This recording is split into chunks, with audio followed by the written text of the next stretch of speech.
vous avez aussi eu une formation diplomatique et on voit aujourd'hui la Chine a beaucoup d'initiatives, la Chine a lancé beaucoup d'initiatives sur la gouvernance mondiale qui sont propres à la Chine. Donc, quel est votre regard là-dessus et quelle est votre attente par rapport à la coopération entre la Chine et Madagascar dans le futur?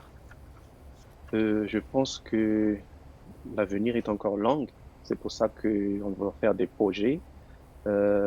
Récemment, il y avait le 20e congrès du PCC s'est tenu en Chine et je tiens à féliciter d'abord le président Xi Jinping, qui est aussi euh, le secrétaire général du parti. Et j'aimerais aussi féliciter les membres actuels du conseil permanent du PCC aussi, il y a des nouvelles personnes à l'intérieur. Le président Xi Jinping a mentionné beaucoup d'initiatives durant ce 20e congrès. Et j'aimerais rebondir sur cette ouverture de la Chine, une ouverture qui s'est déjà commencé depuis longtemps, mais il veut faire cette ouverture-là. Diplomatiquement, je pense que c'est vraiment une bonne initiative parce que vu l'état actuel des lieux, partout, il y a des guerres, il y a des conflits, mais avec la diplomatie, on peut gérer tout ça.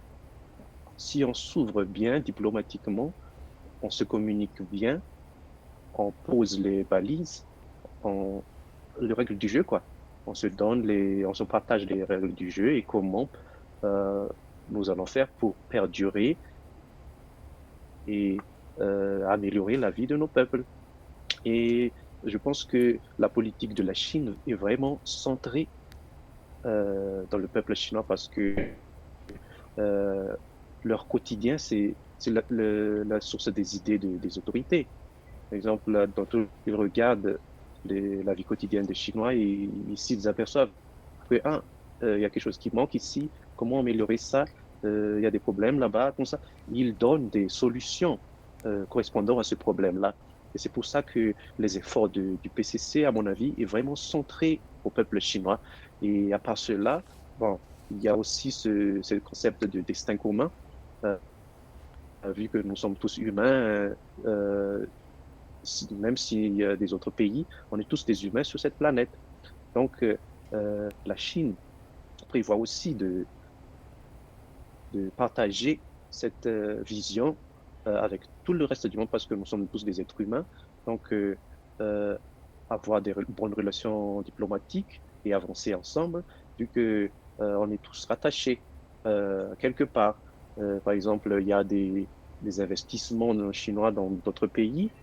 Donc, ce lien-là va impacter en quelque sorte l'avenir parce que si par exemple ce lien-là se rompt, peut-être que ça va engendrer d'autres conflits ou quelque chose comme ça. Donc la diplomatie euh, de la Chine, je pense que c'est vraiment quelque chose de vraiment important vis-à-vis de l'état actuel du reste du monde.